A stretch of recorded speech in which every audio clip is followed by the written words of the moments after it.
The Little Prince. Antoine de Saint-Exupéry. Antoine de Saint-Exupéry, who was a French author, journalist, and pilot, wrote The Little Prince in 1943, 1 year before his death. The Little Prince appears to be a simple children's tale. Some would say that it is actually a profound and deeply moving tale, written in riddles and laced with philosophy and poetic metaphor. Once, when I was 6 years old, I saw a magnificent picture in a book called True Stories from Nature about the primeval forest. It was a picture of a boa constrictor in the act of swallowing an animal. Here is a copy of the drawing. In the book it said, boa constrictors swallow their prey whole without chewing it. After that, they are not able to move, and they sleep through the 6 months that they need for digestion. I pondered deeply, then, over the adventures of the jungle, and after some work with a colored pencil, I succeeded in making my first drawing. My drawing number 1. It looked like this. I showed my masterpiece to the grown-ups and asked them whether the drawing frightened them. But they answered, "Frighten? Why should anyone be frightened by a hat?" My drawing was not a picture of a hat. It was a picture of a boa constrictor digesting an elephant. But since the grown-ups were not able to understand it, I made another drawing. I drew the inside of the boa constrictor so that the grown-ups could see it clearly. They always need to have things explained. My drawing number 2 looked like this. The grown-ups' response, this time, was to advise me to lay aside my drawings of boa constrictors, whether from the inside or the outside, and devote myself instead to geography, history, arithmetic, and grammar. That is why, at the age of 6, I gave up what might have been a magnificent career as a painter. I had been disheartened by the failure of my drawing number 1 and my drawing number 2. Grown-ups never understand anything by themselves, and it is tiresome for children to be always and forever explaining things to them. So then I chose another profession and learned to pilot airplanes. I have flown a little over all parts of the world, and it is true that geography has been very useful to me. At a glance I can distinguish China from Arizona. If one gets lost in the night, such knowledge is valuable. In the course of this life, I have had a great many encounters with a great many people who have been concerned with matters of consequence. I have lived a great deal among grown-ups. I have seen them intimately, close at hand, and that hasn't much improved my opinion of them. Whenever I met one of them who seemed to me at all clear-sighted, I tried the experiment of showing him my drawing number 1, which I have always kept. I would try to find out if this was a person of true understanding. But whoever it was, he or she would always say, "That is a hat." Then I would never talk to that person about boa constrictors or primeval forests or stars. I would bring myself down to his level. I would talk to him about bridge and golf and politics and neckties, and the grown-up would be greatly pleased to have met such a sensible man. So I lived my life alone, without anyone that I could really talk to, until I had an accident with my plane in the desert of Sahara 6 years ago. Something was broken in my engine, and as I had, with me neither a mechanic nor any passengers, I set myself to attempt the difficult repairs all alone. It was a question of life or death for me. I had scarcely enough drinking water to last a week. The first night, then, I went to sleep on the sand, 1,000 miles from any human habitation. I was more isolated than a shipwrecked sailor on a raft in the middle of the ocean. Thus you can imagine my amazement at sunrise when I was awakened by an odd little voice. It said, "If you please, draw me a sheep." What? Draw me a sheep? I jumped to my feet, completely thunderstruck. I blinked my eyes hard. I looked carefully all around me, and I saw a most extraordinary small person who stood there examining me with great seriousness.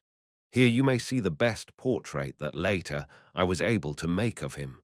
But my drawing is certainly very much less charming than its model. That, however, is not my fault. The grown-ups discouraged me in my painter's career when I was 6 years old, and I never learned to draw anything except boas from the outside and boas from the inside. Now I stared at this sudden apparition, with my eyes fairly starting out of my head in astonishment. Remember, I had crashed in the desert 1,000 miles from any inhabited region. And yet my little man seemed neither to be straying uncertainly among the sands, nor to be fainting from fatigue, or hunger, or thirst, or fear. Nothing about him gave any suggestion of a child. Lost in the middle of the desert, 1,000 miles from any human habitation. When at last I was able to speak, I said to him, "But what are you doing here?" And in answer he repeated very slowly, as if he were speaking of a matter of great consequence, "If you please, draw me a sheep." When a mystery is too overpowering, one dare not disobey. Absurd as it might seem to me, 1,000 miles from any human habitation and in danger of death, I took out of my pocket a sheet of paper and my fountain pen.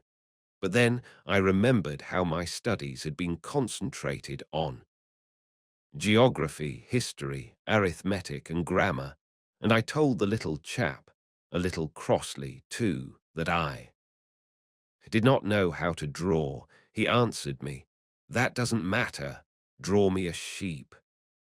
But I had never drawn a sheep, so I drew for him one of the two pictures I had drawn so often.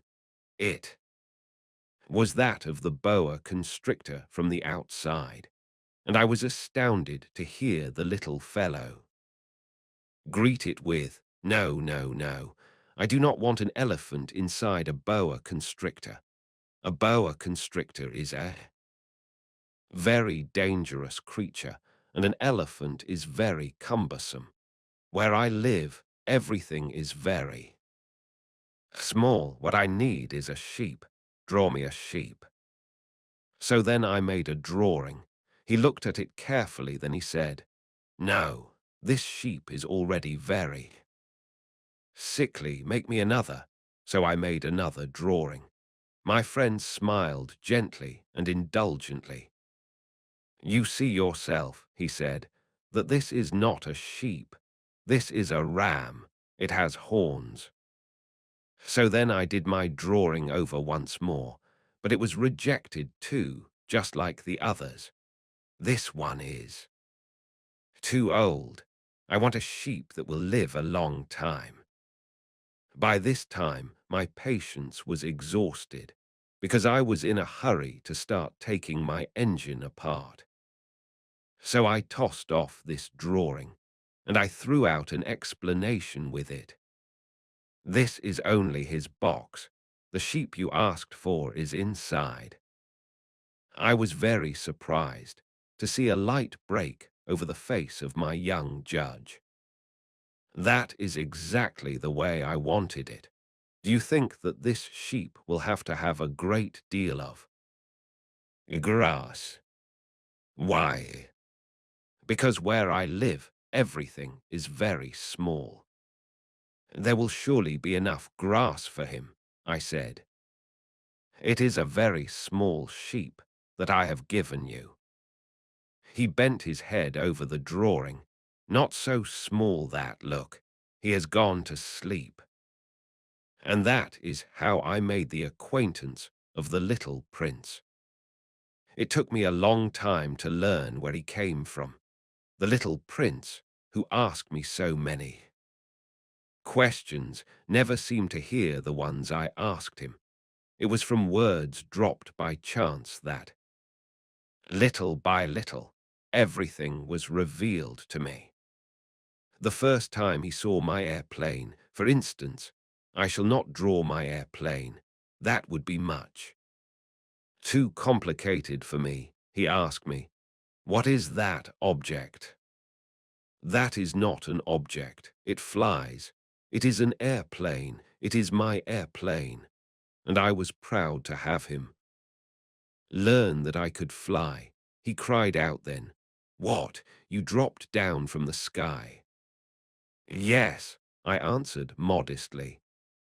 "Oh, that is funny."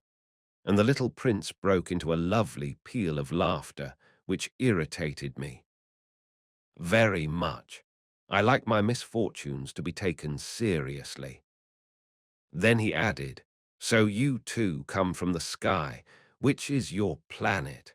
At that moment I caught a gleam of light in the impenetrable mystery of his presence, and I demanded abruptly, "Do you come from another planet?" But he did not reply. He tossed his head gently without taking his eyes from my plane. "It is true that on that you can't have come from very far away." And he sank into a reverie which lasted a long time. Then, taking my sheep out of his pocket, he buried himself in the contemplation of his treasure. You can imagine how my curiosity was aroused by this half-confidence about the other planets. I made a great effort, therefore, to find out more on this subject. "My little man, where do you come from? What is this where I live, of which you speak? Where do you want to take your sheep?"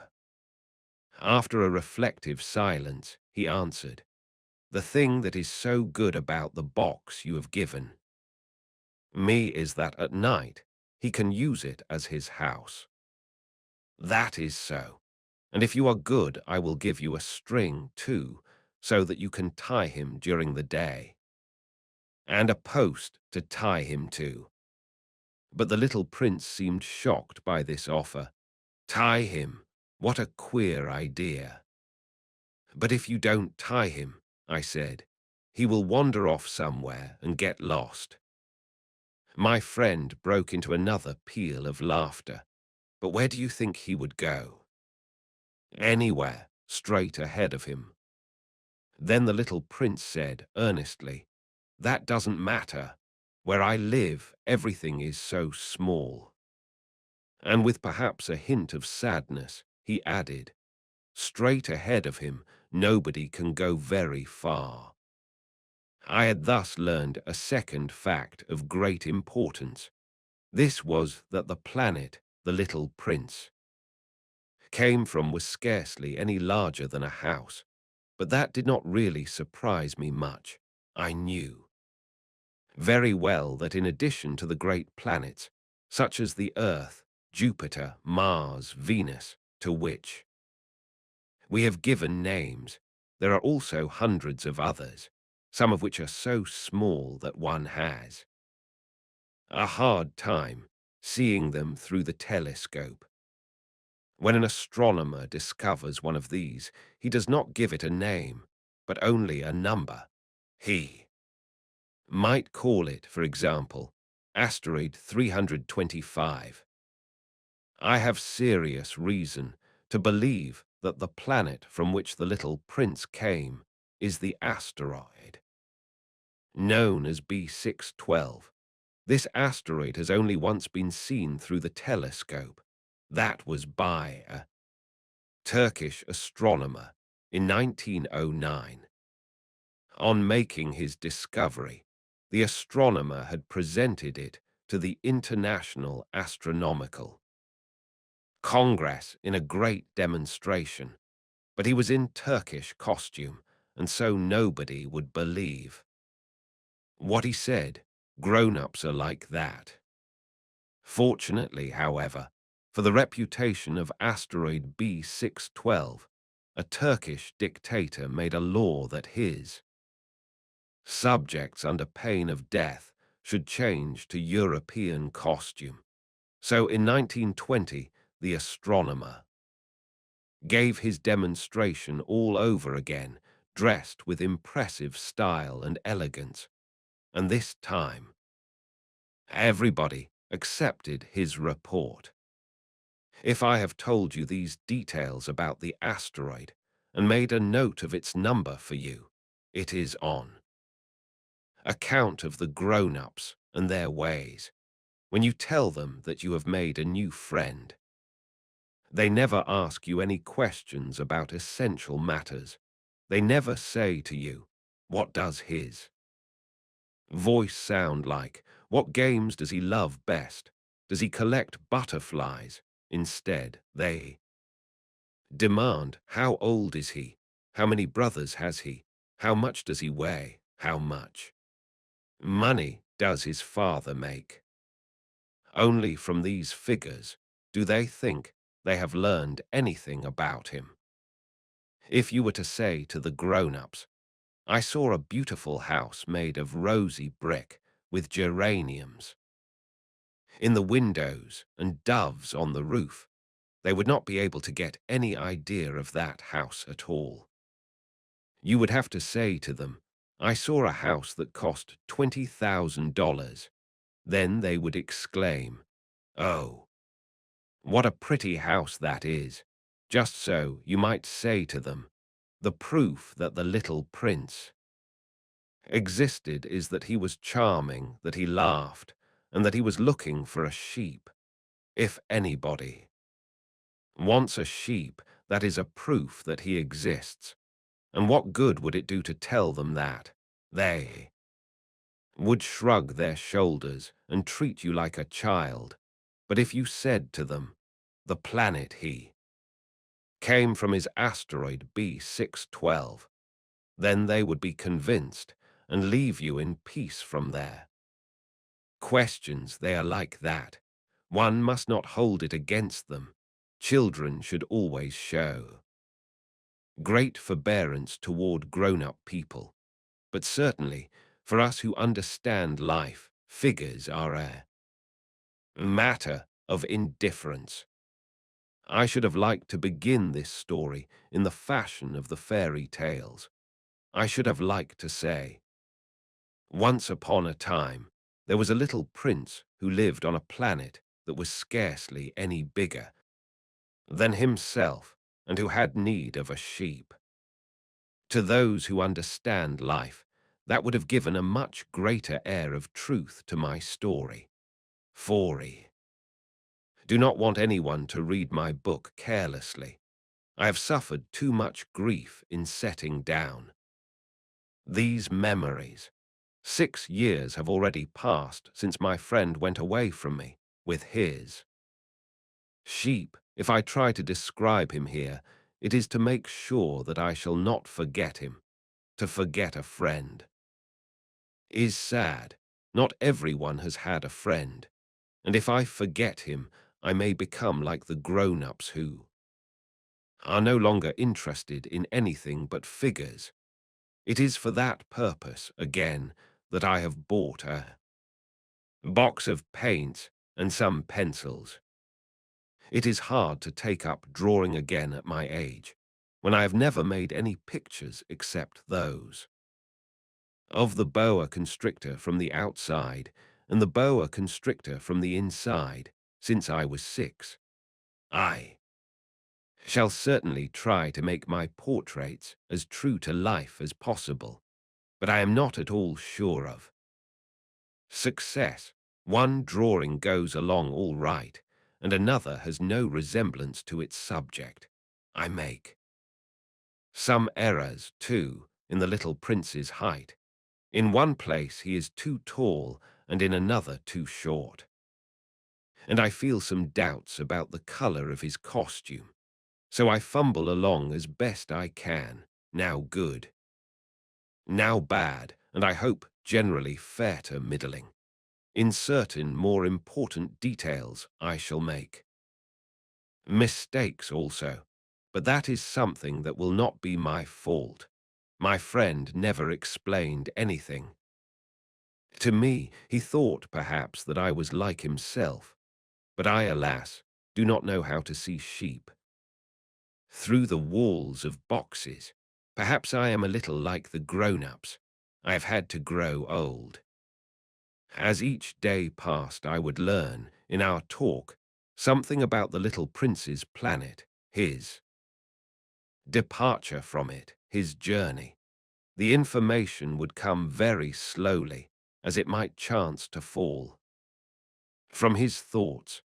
It was in this way that I heard, on the 3rd day, about the catastrophe of the baobabs. This time, once more, I had the sheep to thank for it, for the little prince asked me abruptly, as if seized by a grave doubt. "It is true, isn't it, that sheep eat little bushes?" "Yes, that is true." "Ah, I am glad." I did not understand why it was so important that sheep should eat little bushes, but the little prince added, "Then it follows that they also eat baobabs."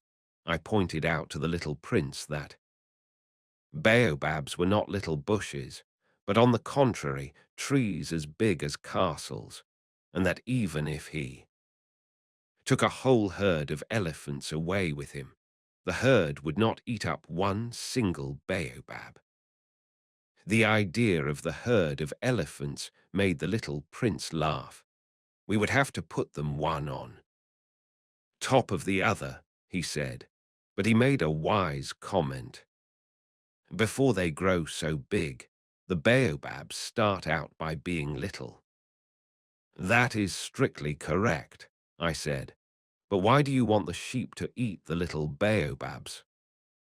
He answered me at once, "Oh, come, come," as if he were speaking of something that was self-evident, and I was obliged to make a great mental effort to solve this problem without any assistance. Indeed, as I learned, they were on the planet where the little prince lived, as on all planets, good plants and bad plants. In consequence, there were good seeds from good plants and bad seeds from bad plants, but seeds are invisible. They sleep deep in the heart of the earth's darkness, until someone among them is seized with the desire to awaken. Then this little seed will stretch itself and begin, timidly at first, to push a charming little sprig inoffensively upward toward the sun. If it is only a sprout of radish or the sprig of a rose bush, one would let it grow wherever it might wish. But when it is a bad plant, one must destroy it as soon as possible, the very first instant that one recognizes it. Now there were some terrible seeds on the planet that was the home of the little prince, and these were the seeds of the baobab. The soil of that planet was infested with them. A baobab is something you will never, never be able to get rid of if you attend to it too late. It spreads over the entire planet. It bores clear through it with its roots, and if the planet is too small and the baobabs are too many, they split it in pieces. It is a question of discipline, the little prince said to me later on.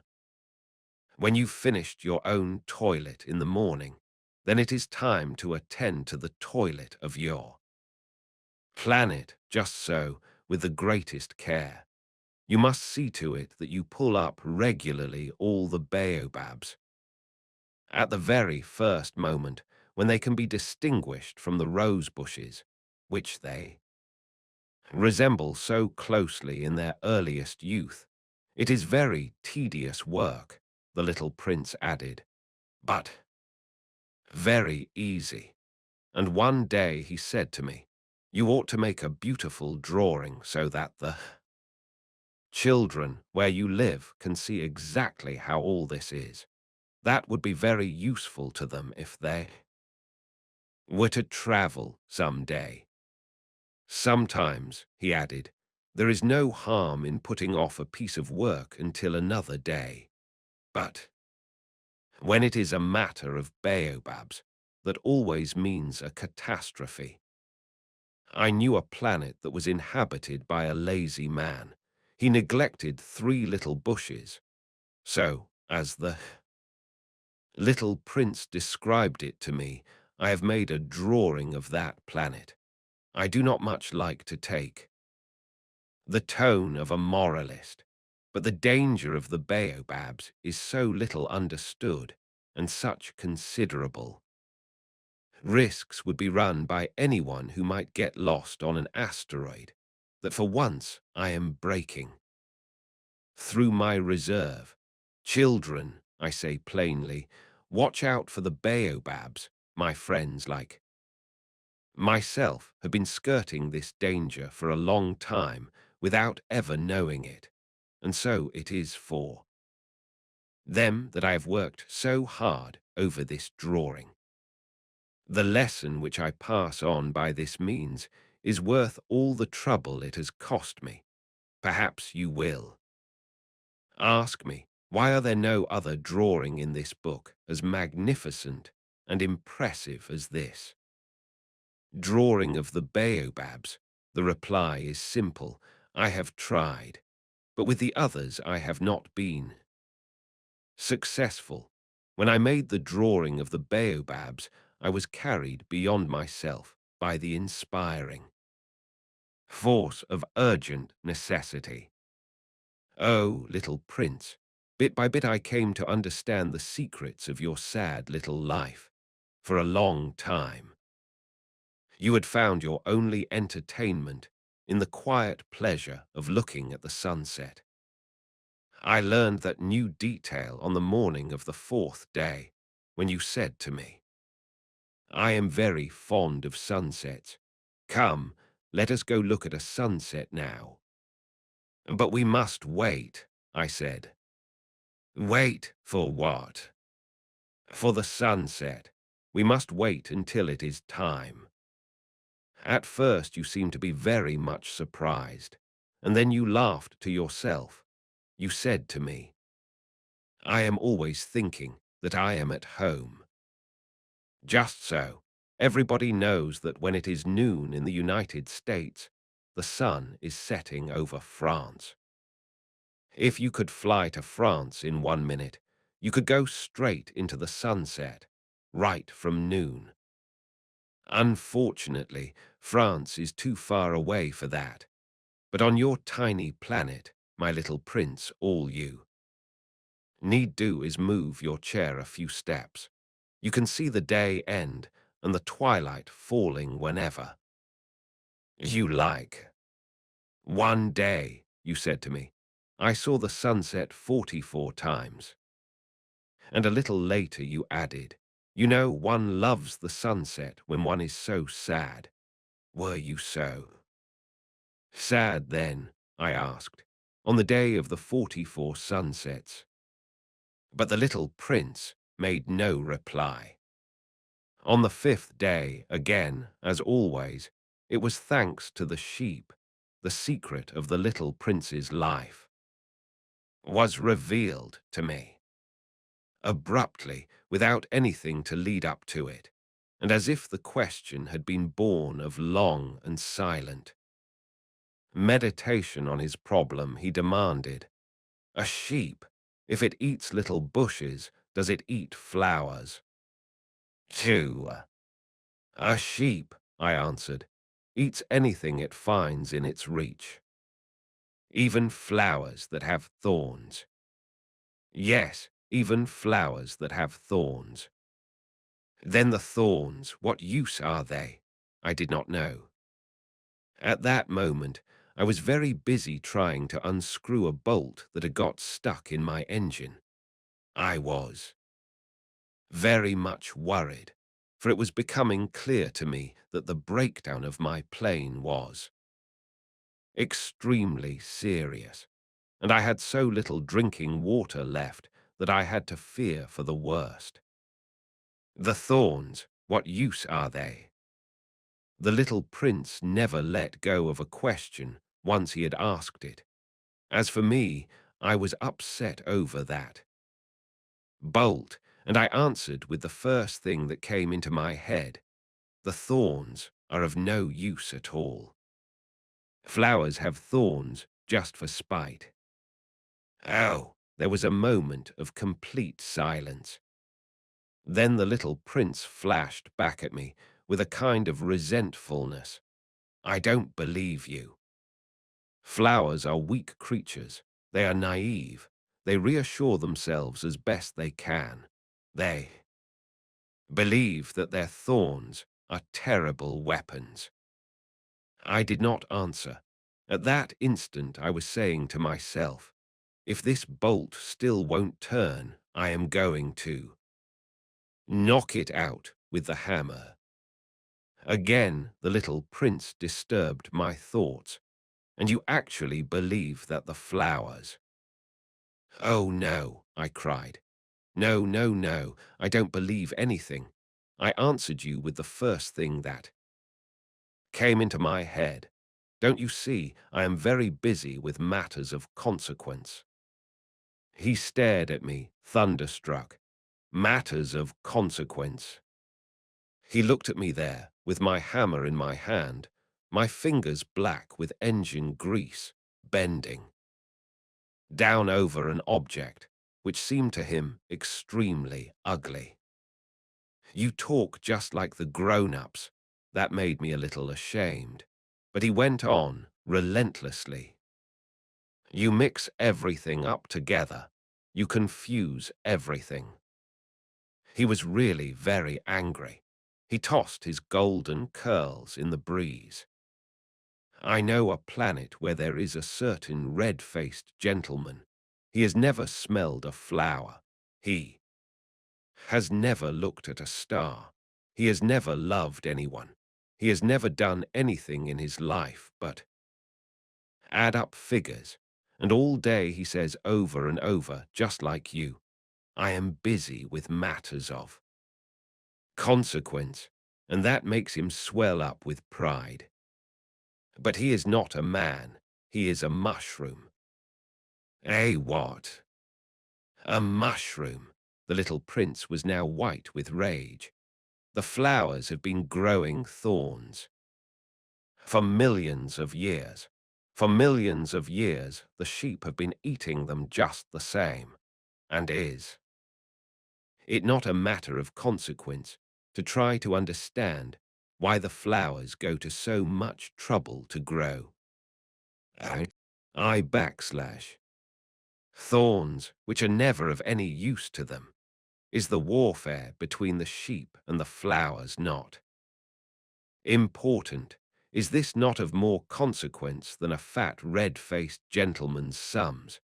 And if I know, I myself, one flower which is unique in the world, which grows nowhere but on my planet, but which one little sheep can destroy in a single bite some morning, without even noticing what he is. Doing, oh, you think that is not important. His face turned from white to red as he continued. If someone loves a flower, of which just one single blossom grows in all the millions and millions of stars, it is enough to make him happy just to look at the stars. He can say to himself, somewhere my flower is there, but if the sheep eats the flower in one moment, all his stars will be darkened, and you think that is not important. He could not say anything more. His words were choked by sobbing. The night had fallen. I had let my tools drop from my hands. Of what moment now was my hammer, my bolt, or thirst, or death? On one star, one planet, my planet, the Earth, there was a little prince to be comforted. I took him in my arms and rocked him. I said to him, the flower that you love is not in danger. I will draw you a muzzle for your sheep. I will draw you a railing to put around your flower. I will. I did not know what to say to him. I felt awkward and blundering. I did not know how I could reach him, where I could overtake him and go on hand in hand with him once more. It is such a secret place, the land of tears. I soon learned to know this flower better. On the little prince's planet, the flowers had always been very simple. They had only one ring of petals. They took up no room at all. They were a trouble to nobody. One morning they would appear in the grass, and by night they would have faded peacefully away. But one day, from a seed blown from no one knew where, a new flower had come up, and the little prince had watched very closely over this small sprout, which was not like any other small sprouts on his planet. It might, you see, have been a new kind of baobab. The shrub soon stopped growing and began to get ready to produce a flower. The little prince, who was present at the first appearance of a huge bud, felt at once that some sort of miraculous apparition must emerge from it. But the flower was not satisfied to complete the preparations for her beauty in the shelter of her green chamber. She chose her colors with the greatest care. She adjusted her petals one by one. She did not wish to go out into the world all rumpled like the field poppies. It was only in the full radiance of her beauty that she wished to appear. Oh, yes, she was a coquettish creature, and her mysterious adornment lasted for days and days. Then one morning, exactly at sunrise, she suddenly showed herself, and after working with all this painstaking precision, she yawned and said, "Ah, I am scarcely awake. I beg that you will excuse me. My petals are still all disarranged." But the little prince could not restrain his admiration. "Oh, how beautiful you are!" "Am I not?" the flower responded sweetly. "And I was born at the same moment as the sun." The little prince could guess easily enough that she was not any too modest, but how moving and exciting she was. "I think it is time for breakfast," she added an instant later.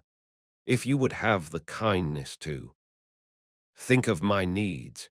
And the little prince, completely abashed, went to look for a sprinkling can of fresh water. So he tended the flower.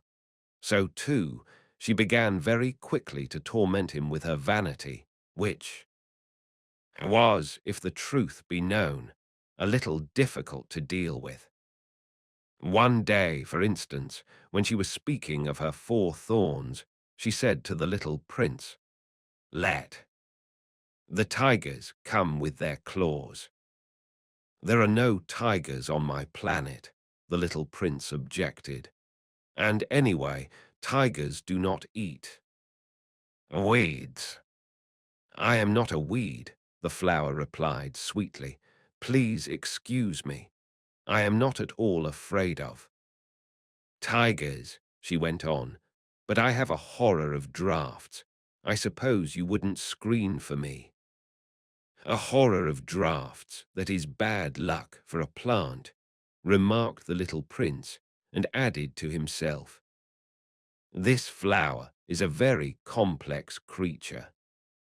At night I want you to put me under a glass globe. It is very cold where you live, in the place I came from, but she interrupted herself at that point. She had come in the form of a seed. She could not have known anything of any other worlds. Embarrassed over having let herself be caught on the verge of such an untruth, she coughed 2 or 3 times in order to put the little prince in the wrong. The screen. I was just going to look for it when you spoke to me. Then she forced her cough a little more so that he should suffer from remorse just the same. So, the little prince, in spite of all the good will that was inseparable from his love, had soon come to doubt her.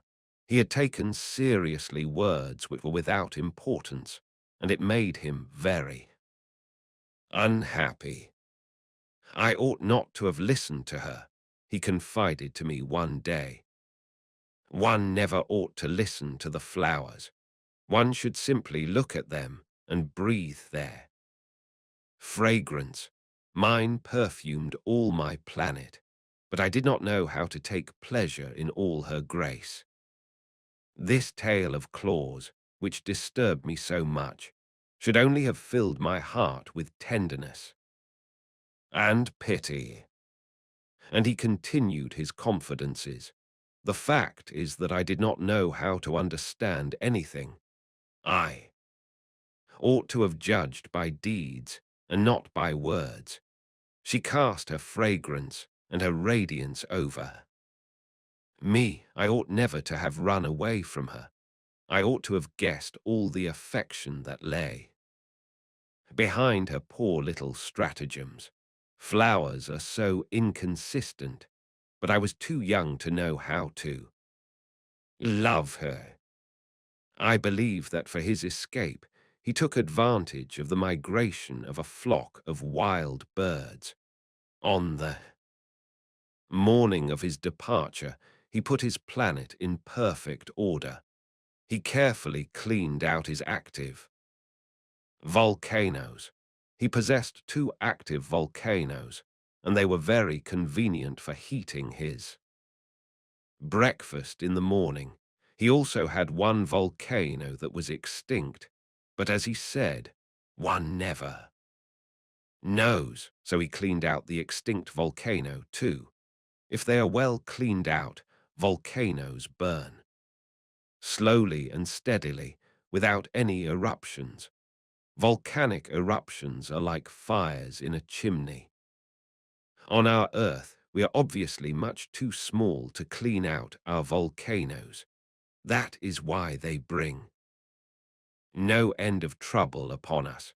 The little prince also pulled up, with a certain sense of dejection, the last little shoots of the baobabs. He believed that he would never want to return, but on this last morning all these familiar tasks seemed very precious to him, and when he watered the flower for the last time and prepared to place her under the shelter of her glass globe, he realized that he was very close to tears. "Goodbye," he said to the flower, but she made no answer. "Goodbye," he said again. The flower coughed, but it was not because she had a cold. "I have been silly," she said to him at last. "I ask your forgiveness. Try to be happy." he was surprised by this absence of reproaches.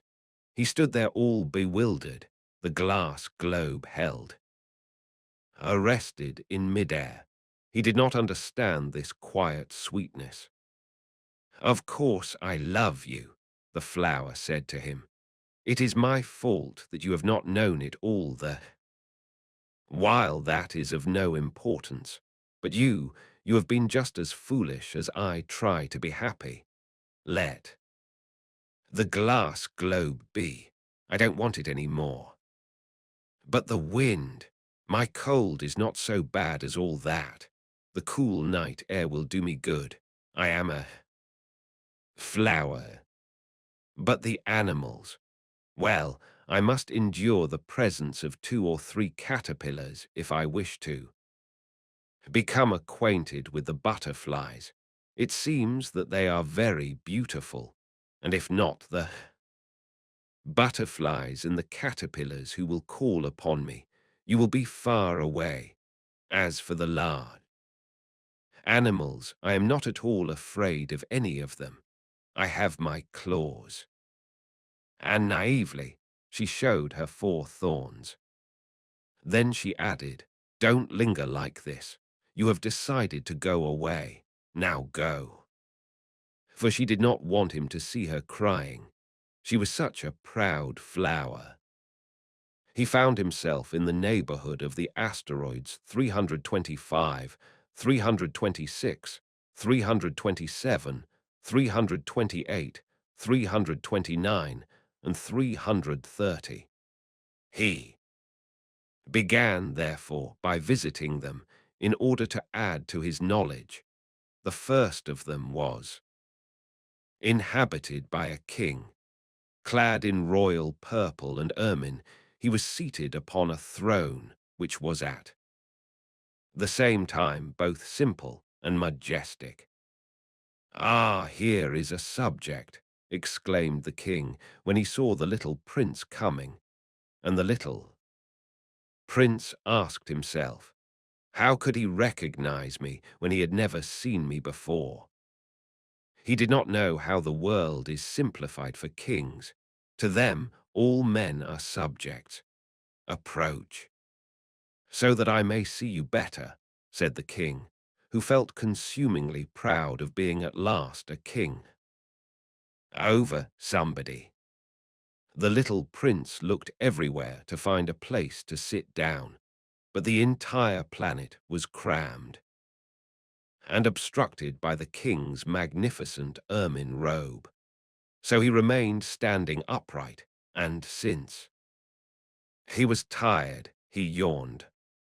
"It is contrary to etiquette to yawn in the presence of a king," the monarch said to him.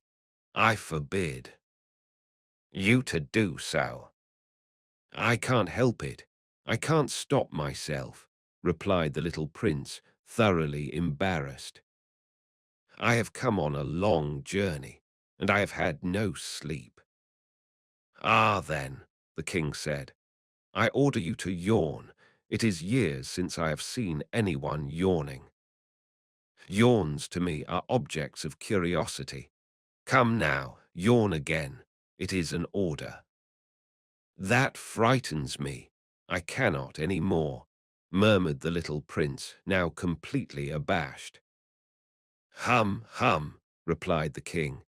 "Then I order you sometimes to yawn and sometimes to he."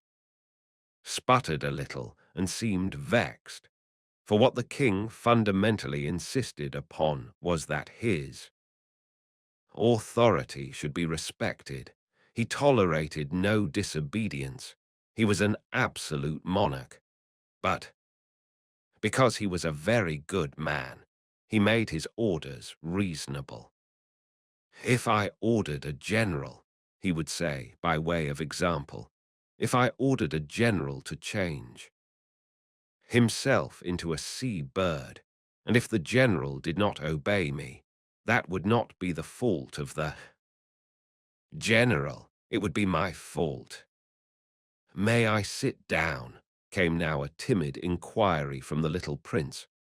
"I order you to do so," the king answered him, and majestically gathered in a fold of his ermine mantle.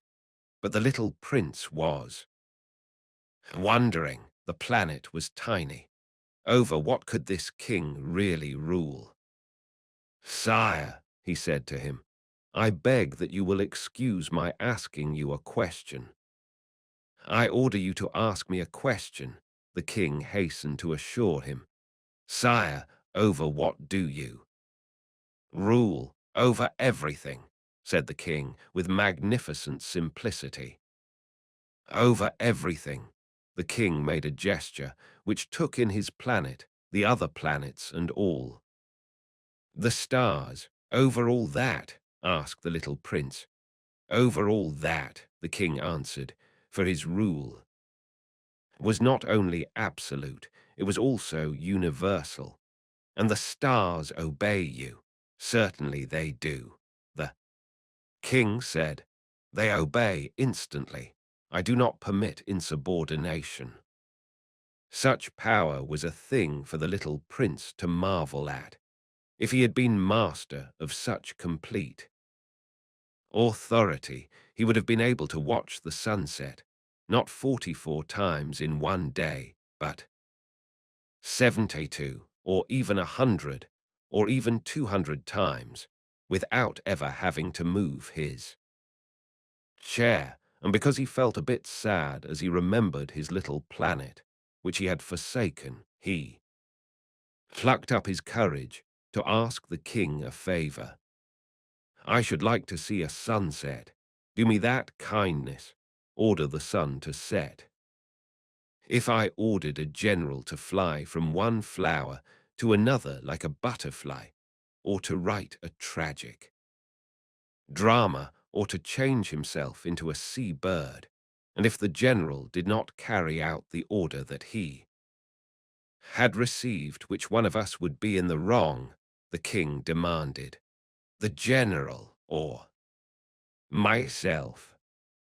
"You," said the little prince firmly. "Exactly. One must require from each one the duty which each one can perform," the king went on. "Accepted authority rests first of all on reason. If you ordered your people to go and throw themselves into the sea, they would rise up in revolution. I have the right to require obedience, because my orders are reasonable." "Then my sunset," the little prince reminded him, for he never forgot a question once he had asked it. "You shall have your sunset. I shall command it. But according to my science of government, I shall wait until conditions are favorable." "When will that be?" inquired the little prince.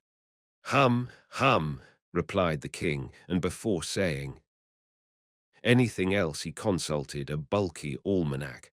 "Hum, hum, that will be about, that will be this evening about 20 minutes to 8, and you will see how well I am obeyed." The little prince yawned.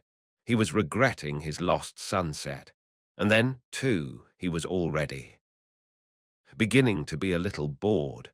"I have nothing more to do here," he said to the king, "so I shall set out on my way again."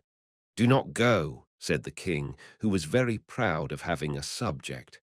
"Do not go. I will make you a minister." "Minister of what?" "Minster of justice. But there is nobody here to judge." "We do not know that," the king said to him. "I have not yet made a complete tour of my kingdom. I am very old.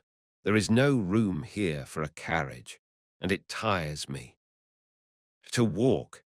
"Oh, but I have looked already," said the little prince, turning around to give one more glance to the other side of the planet. On that side, as on this, there was nobody at all.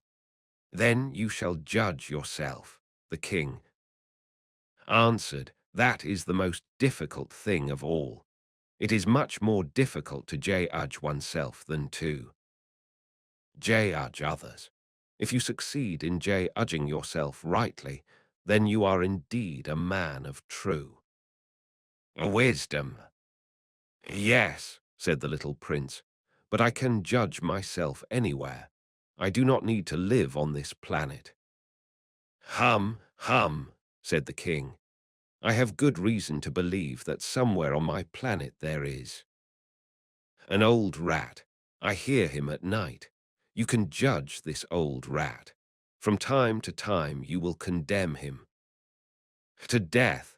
Thus his life will depend on your justice, but you will pardon him on each occasion, for he must be treated thriftily. He is the only one we have. I, replied the little prince, do not like to condemn anyone to death, and now I think I will go on my way.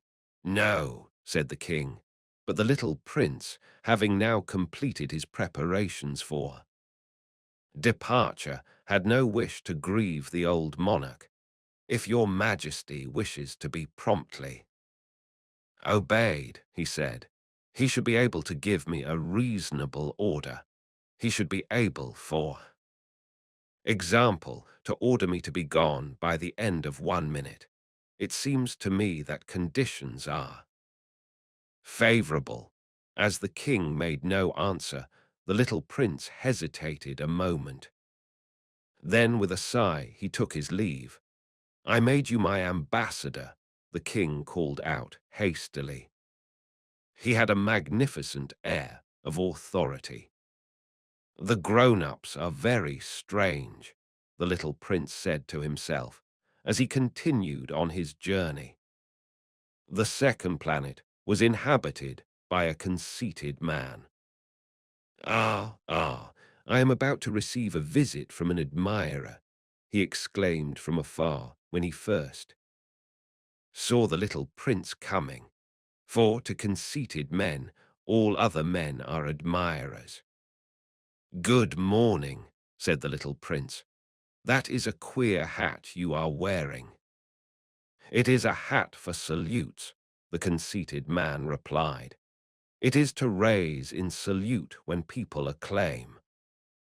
Me, unfortunately, nobody at all ever passes this way.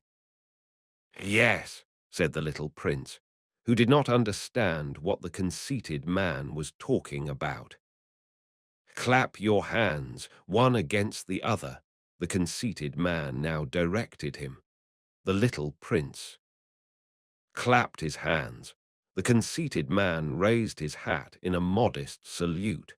This is more entertaining than the visit to the king, the little prince said to himself, and he began again to clap his hands, one against the other. The conceited man against raised his hat in salute. After 5 minutes of this exercise, the little prince grew tired of the game's monotony. And what should one do to make the hat come down? He asked, but the conceited man did not hear him. Conceited people never hear anything but praise. Do you really admire me very much? He demanded of the little prince. What does that mean? Admire. To admire means that you regard me as the handsomest, the best dressed, the richest, and the most intelligent man on this planet. But you are the only man on your planet. Do me this kindness. Admire me just the same. I admire you, said the little prince, shrugging his shoulders slightly. But what is there in that to interest you so much? And the little prince went away. The grown-ups are certainly very odd, he said to himself as he continued on his journey. The next planet was inhabited by a tippler. This was a very short visit, but it plunged the little prince into deep dejection. What are you doing there? he said to the tippler, whom he found settled down in silence before a collection of empty bottles and also a collection of full bottles. "I am drinking," replied the tippler, with a lugubrious air. "Why are you drinking?" demanded the little prince. "So that I may forget," replied the tippler. "Forget what?" inquired the little prince, who already was sorry for him. "Forget that I am ashamed," the tippler confessed, hanging his head. "Ashamed of what?" insisted the little prince, who wanted to help him. "Ashamed of drinking." The tippler brought his speech to an end and shut himself up in an impregnable silence. And the little prince went away, puzzled. "The grown-ups are certainly very, very odd," he said to himself as he continued on his journey. The fourth planet belonged to a businessman. This man was so much occupied that he did not even raise his head at the little prince's arrival. "Good morning," the little prince said to him. "Your cigarette has gone out. 3 and 2 make 5. 5 and 7 make 12. 12 and 3 make 15. Good morning. 15 and 7 make 22. 22 and 6 make 28. I haven't time to light it again. 26 and 5 make 31. Phew, then that makes 500. And 1,622,731. 500 million what? Asked the little prince. Are you still there? 500 and 1,000,000. I can't stop. I have so much to do. I am concerned with matters of consequence. I don't amuse myself with balderdash. 2 and 5 make 7. 501,000,000 what? Repeated the little prince, who never in his life had let go of a question once he had asked it. The businessman raised his head. During the 54 years that I have inhabited this planet, I have been disturbed only 3 times. The first time was 22 years ago, when some giddy goose fell from goodness knows where. He made the most frightful noise that resounded all over the place, and I made 4 mistakes in my addition. The second time, 11 years ago, I was disturbed by an attack of rheumatism. I don't get enough exercise. I have no time for loafing. The third time, well, this is it. I was saying then, 501 millions. Millions of what?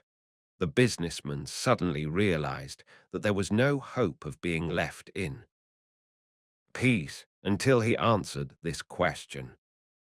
Millions of those little objects, he said, which one sometimes sees in the sky. Flies. Oh. No, little glittering objects. Bees. Oh no, little golden objects that set lazy men to idle. Dreaming. As for me, I am concerned with matters of consequence. There is no time for idle dreaming in my life. Ah, you mean the stars. Yes, that's it, the stars. And what do you do with 500 millions of stars? 501,622,731. I am concerned with matters of consequence. I am accurate. And what do you do with these stars? What do I do with them? Yes, nothing. I own them. You own the stars. Yes, but I have already seen a king who kings do not own, they reign over. It is a very different matter. And what good does it do you to own the stars? It does me the good of making me rich. And what good does it do you to be rich? It makes it possible for me to buy more stars, if any are ever discovered. This man, the little prince said to himself, reasons a little like my poor tippler. Nevertheless, he still had some more questions. How is it possible for one to own the stars? To whom do they belong? The businessman retorted peevishly. I don't know, to nobody. Then they belong to me because I was the first person to think of it. Is that all that is necessary? Certainly. When you find a diamond that belongs to nobody, it is yours. When you discover an island that belongs to nobody, it is yours. When you get an idea before anyone else, you take out a patent on it, it is yours. So with me. I own the stars because nobody else before me ever thought of owning them. Yes, that is true, said the little prince. And what do you do with them? I administer them, replied the businessman. I count them and recount them. It is difficult, but I am a man who is naturally interested in matters of consequence. The little prince was still not satisfied. If I owned a silk scarf, he said, I could put it around my neck and take it away with me. If I owned a flower, I could pluck that flower and take it away with me, but you cannot pluck the stars from heaven. No, but I can put them in the bank. Whatever does that mean? That means that I write the number of my stars on a little paper, and then I put this paper in a drawer and lock it with a key. And that is all. That is enough, said the businessman. It is entertaining, thought the little prince. It is rather poetic, but it is of no great consequence. On matters of consequence, the little prince had ideas which were very different from those of the grown-ups. I myself own a flower, he continued his conversation with the businessman, which I water every day. I own 3 volcanoes, which I clean out every week, for I also clean out the one that is extinct. One never knows. It is of some use to my volcanoes, and it is of some use to my flower. That I own them, but you are of no use to the stars. The businessman opened his mouth, but he found nothing to say in answer, and the little prince went away. The grown-ups are certainly altogether extraordinary, he said simply, talking to himself as he continued on his journey. The 5th planet was very strange. It was the smallest of all. There was just enough room on it for a street lamp and a lamplighter. The little prince was not able to reach any explanation of the use of a street lamp and a lamplighter somewhere in the heavens on a planet which had no people and not one house. But he said to himself, nevertheless, it may well be that this man is absurd, but he is not so absurd as the king, the conceited man, the businessman, and the tippler, for at least his work has some meaning. When he lights his street lamp, it is as if he brought one more star to life, or one flower. When he puts out his lamp, he sends the flower or the star to sleep. That is a beautiful occupation, and since it is beautiful, it is truly useful. When he arrived on the planet, he respectfully saluted the lamplighter. Good morning. Why have you just put out your lamp? Those are the orders, replied the lamplighter. Good morning. What are the orders? The orders are that I put out my lamp. Good evening. And he lighted his lamp again. But why? Have you just lighted it again? Those are the orders, replied the lamplighter. I do not understand, said the little prince. There is nothing to understand, said the lamplighter. Orders are orders. Good morning. And he put out his lamp. Then he mopped his forehead with a handkerchief decorated with red squares. I follow a terrible profession. In the old days it was reasonable. I put the lamp out in the morning, and in the evening I lighted it again. I had the rest of the day for relaxation and the rest of the night for sleep. And the orders have been changed since that time. The orders have not been changed, said the lamplighter. That is the tragedy. From year to year the planet has turned more rapidly, and the orders have not been changed. Then what? Asked the little prince. Then the planet now makes a complete turn every minute, and I no longer have a single second. For repose, once every minute I have to light my lamp and put it out. That is very funny. A day lasts only 1 minute here where you live. It is not funny at all, said the lamplighter. While we have been talking together, a month has gone by. A month.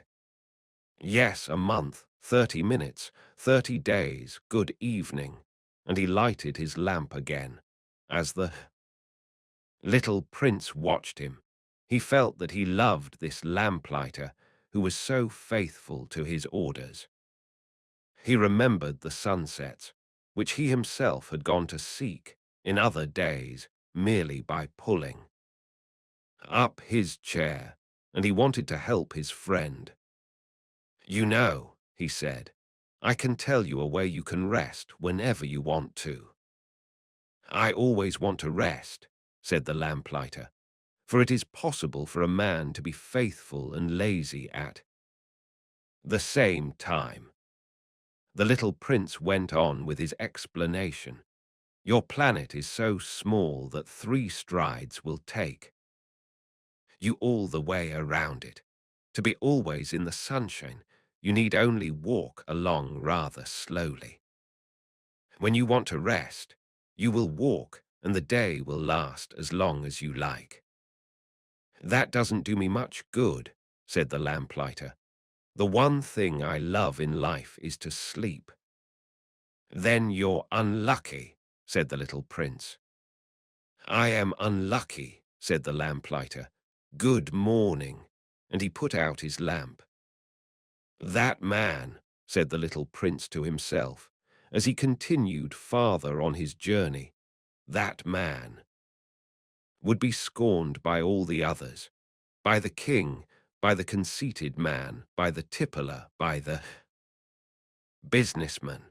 Nevertheless, he is the only one of them all who does not seem to me ridiculous. Perhaps that is because he is thinking of something else besides himself. He breathed a sigh of regret and said to himself again, that man is the only one of them all whom I could have made my friend, but his planet is indeed too small. There is no room on it for 2 people. What the little prince did not dare confess was that he was sorry most of all to leave this planet, because it was blessed every day with 1440 sunsets.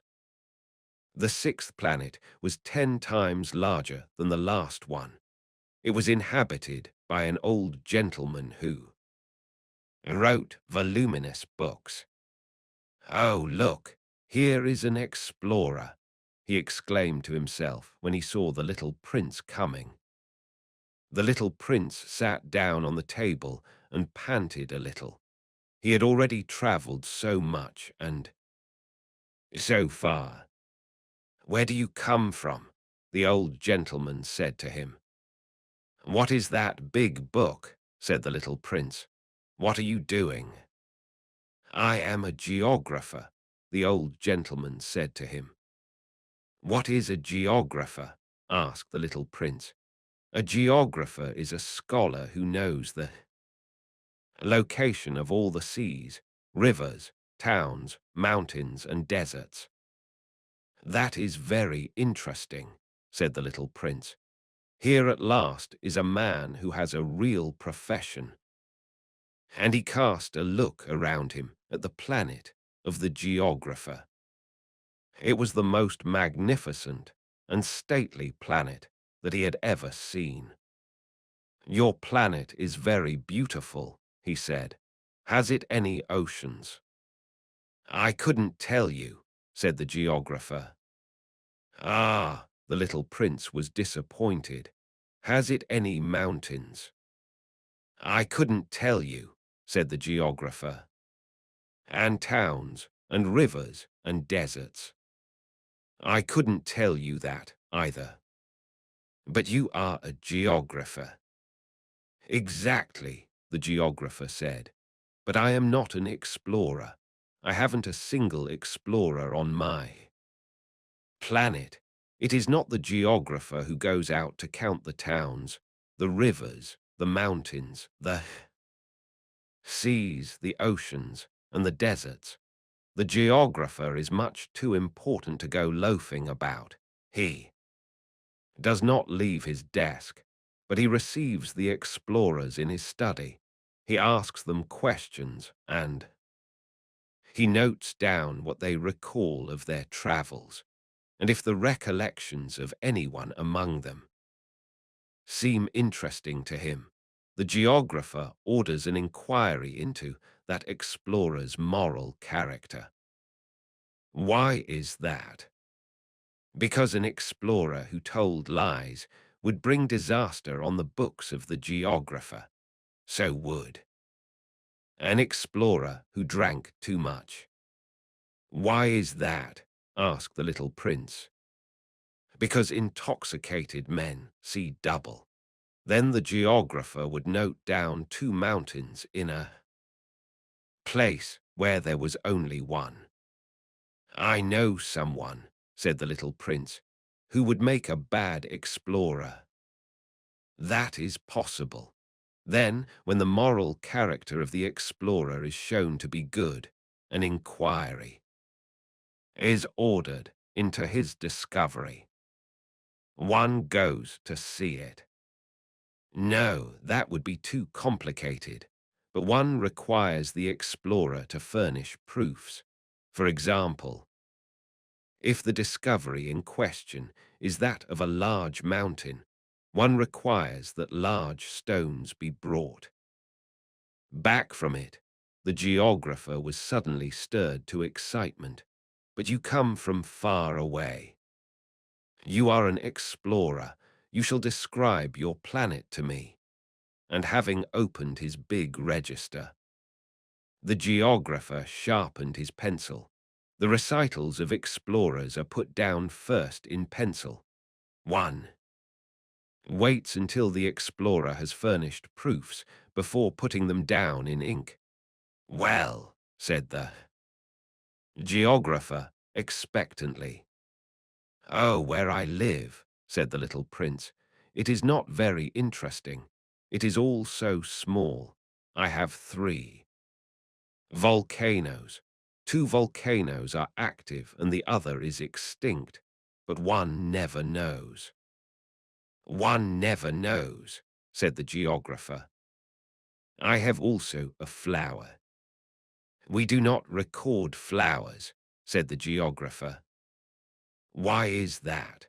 "The flower is the most beautiful thing on my planet."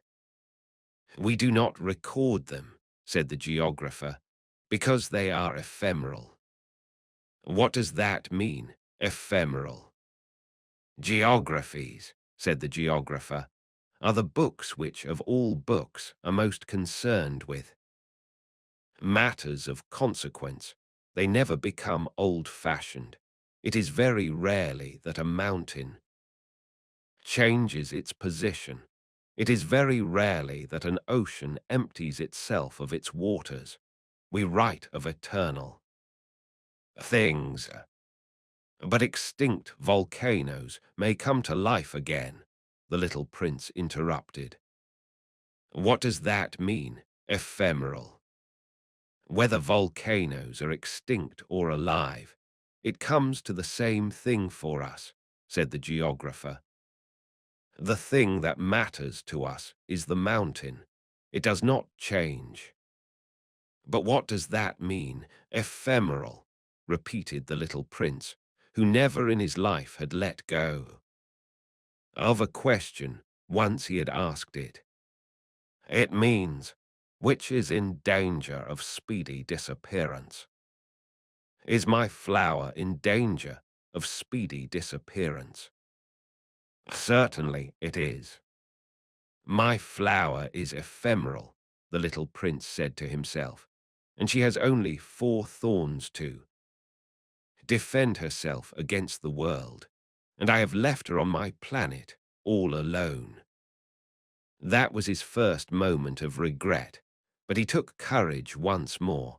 What place would you advise me to visit now? He asked. The planet Earth, replied the geographer. It has a good reputation, and the little prince went away, thinking of his flower. So then the 7th planet was the Earth. The Earth is not just an ordinary planet. One can count their 111 kings, not forgetting, to be sure, the Negro kings among them, 7,000. Geographers, 900,000 businessmen, 7,500,000 tipplers, 311 million conceited men, that is to say, about 2 billion grown-ups. To give you an idea of the size of the Earth, I will tell you that before the invention of electricity it was necessary to maintain, over the whole of the 6 continents, a veritable army of 462,511 lamplighters for the street lamps. Seen from a slight distance, that would make a splendid spectacle. The movements of this army would be regulated like those of the ballet in the opera.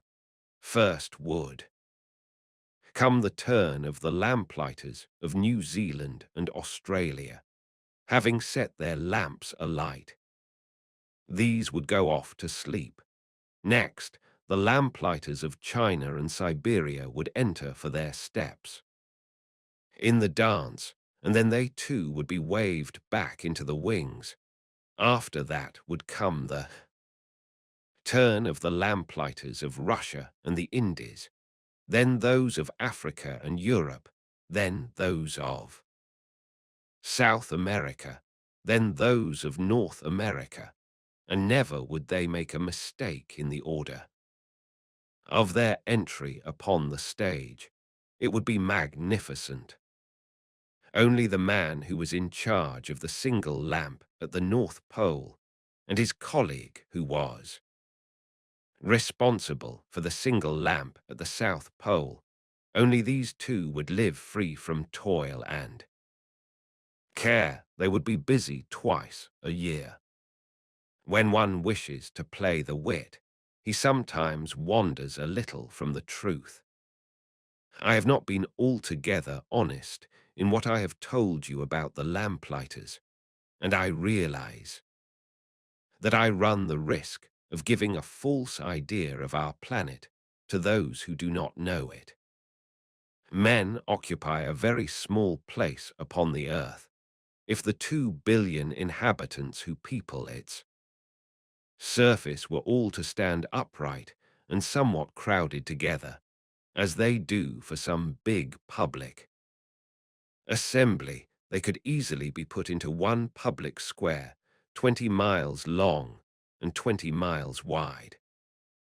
All humanity could be piled up on a small Pacific islet. The grown-ups, to be sure, will not believe you when you tell them that. They imagine that they fill a great deal of space. They fancy themselves as important as the baobabs. You should advise them then to make their own calculations. They adore figures, and that will please them. But do not waste your time on this extra task.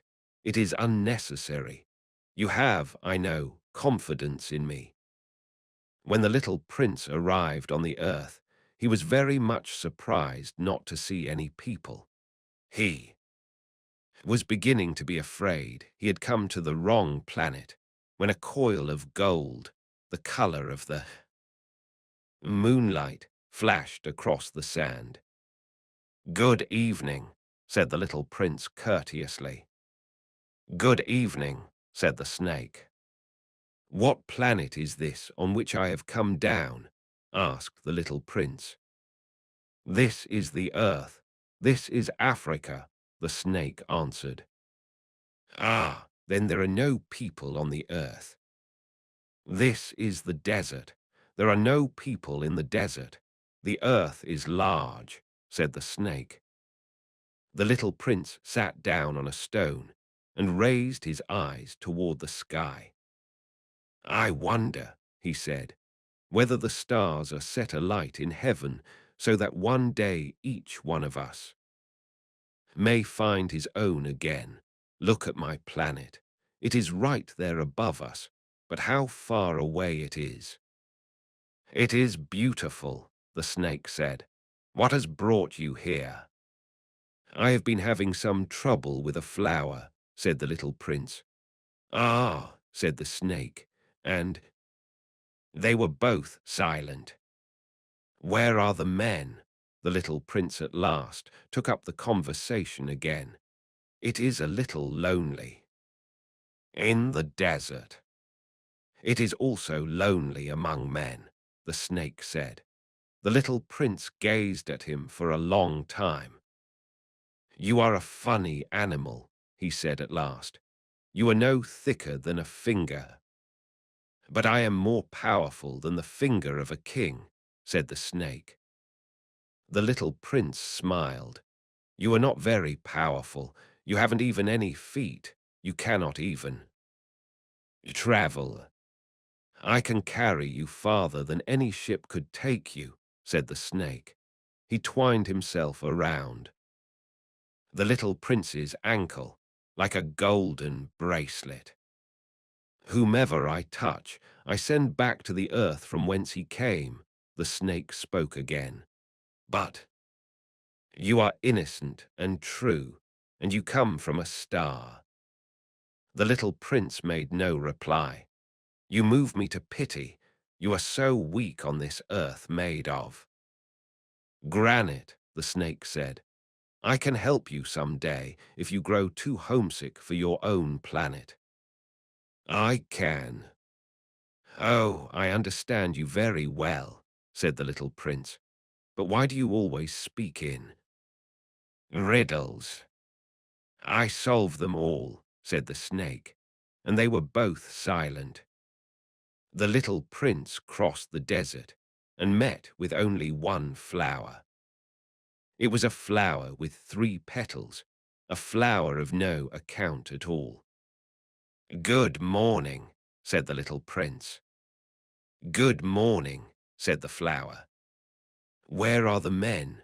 the little prince asked politely. The flower had once seen a caravan passing.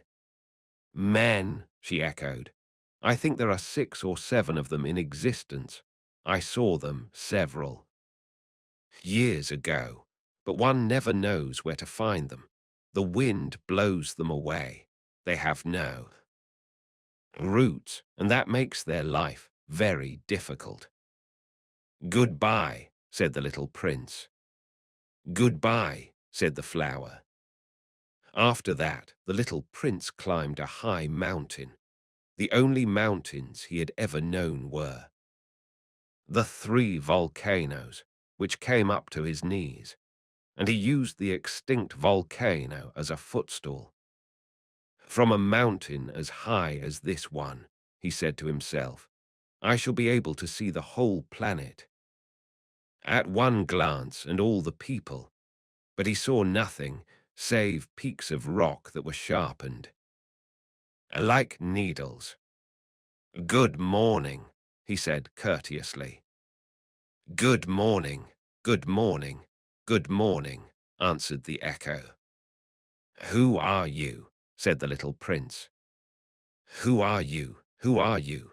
Who are you? Answered the echo. Be my friends.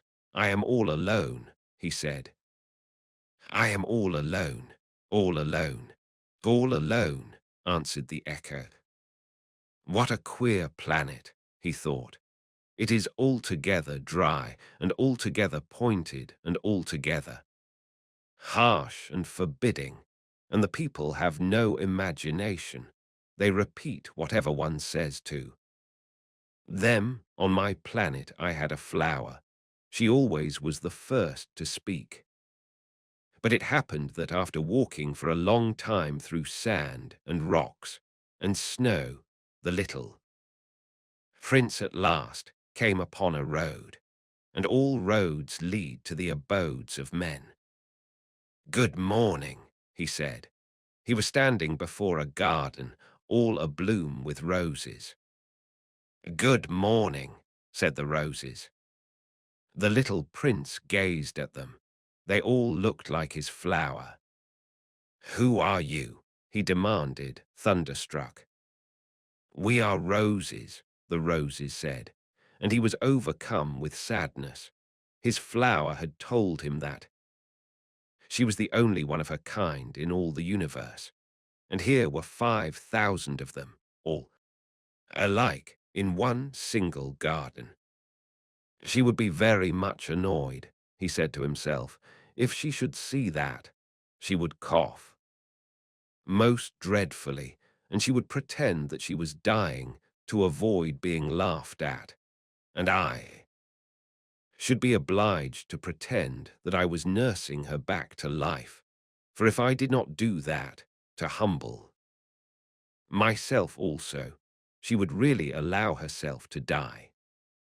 Then he went on with his reflections. I thought that I was rich, with a flower that was unique in all the world, and all I had was a common rose, and 3 volcanoes that come up to my knees, and one of them perhaps extinct forever. That doesn't make me a very great prince, and he lay down in the grass and cried. It was then that the fox appeared. Good morning, said the fox. Good morning, the little prince responded politely, although when he turned around he saw nothing. I am right here, the voice said, under the apple tree. Who are you? Asked the little prince, and added, You are very pretty to look at. I am a fox, said the fox. Come and play with me, proposed the little prince. I am so unhappy. I cannot play with you, the fox said. I am not tamed. Ah, please excuse me, said the little prince, but after some thought he added, What does that mean, tame? You do not live here, said the fox.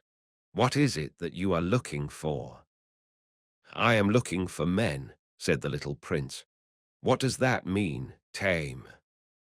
Men, said the fox. They have guns and they hunt. It is very disturbing.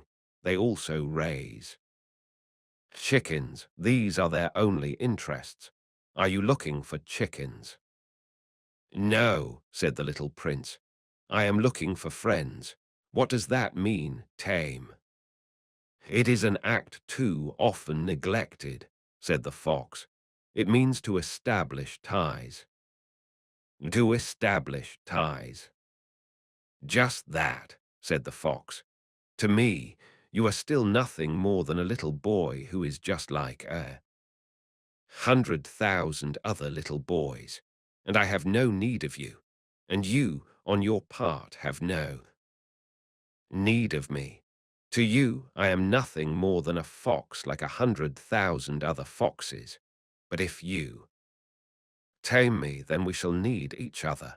To me, you will be unique in all the world. To you, I shall be unique in all the world. I am beginning to understand, said the little prince. There is a flower. I think that she has tamed me. It is possible, said the fox. On the earth one sees all sorts of things. Oh, but this is not on the earth, said the little prince. The fox seemed perplexed and very curious. On another planet.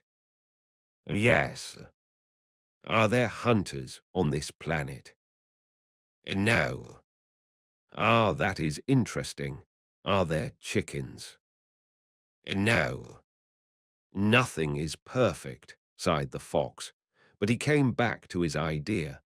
My life is very monotonous. The fox said, I hunt chickens, men hunt me. All the chickens are just alike, and all the men are just alike, and in consequence I am a little bored. But if you tame me, it will be as if the sun came to shine on my life. I shall know the sound of a step that will be different from all the others.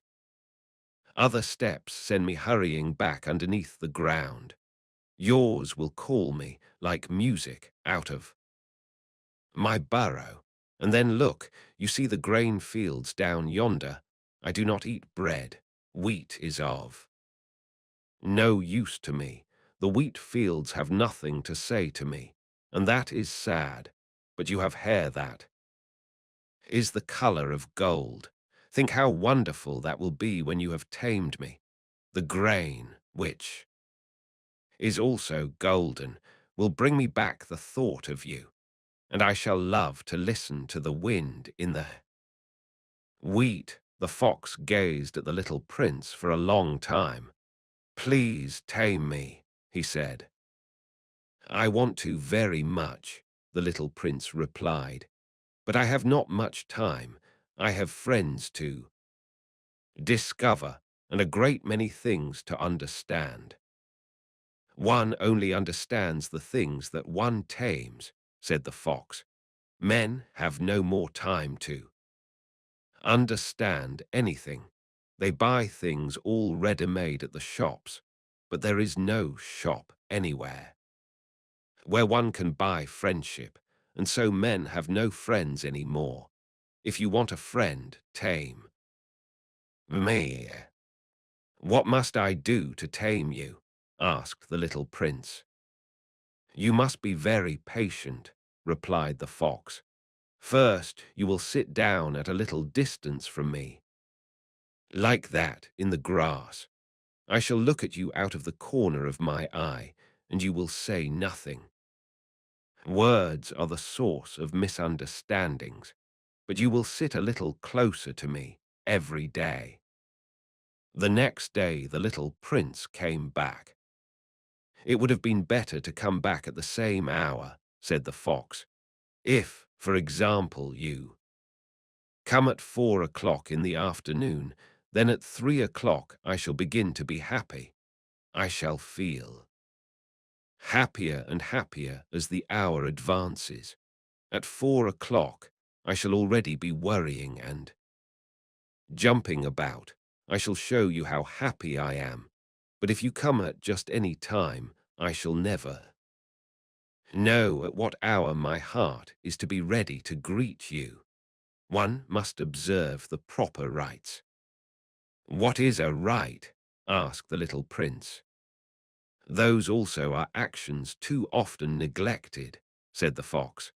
They are what make one day different from other days, 1 hour from other hours. There is a rite, for example, among my hunters. Every Thursday they dance with the village girls.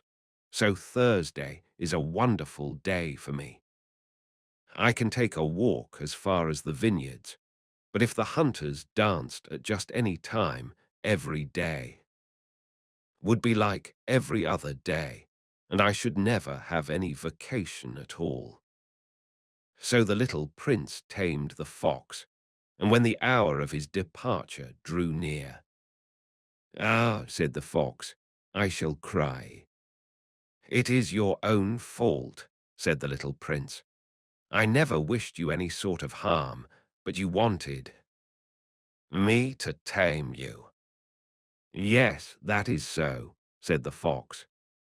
"But now you are going to cry," said the little prince. "Yes, that is so," said the fox. "Then it has done you no good at all." "It has done me good," said the fox, "because of the color of the wheat fields." And then he added, "Go and look again at the roses. You will understand now that yours is unique in all the world. Then come back to say goodbye to me, and I will make you a present of a secret."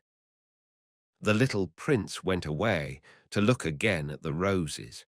"You are not at all like my rose," he said.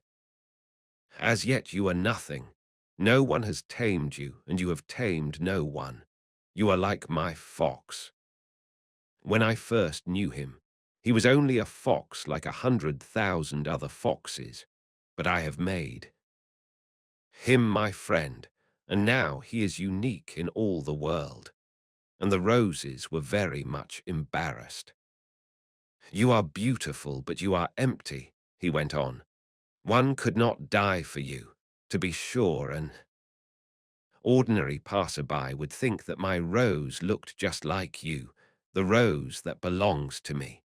But in herself alone, she is more important than all the hundreds of you other roses, because it is she that I have watered, because it is she that I have put under the glass globe, because it is she that I have sheltered behind the screen, because it is for her that I have killed the caterpillars, except the 2 or 3 that we save to become butterflies, because it is she that I have listened to when she grumbled or boasted, or even sometimes when she said nothing, because she is my rose."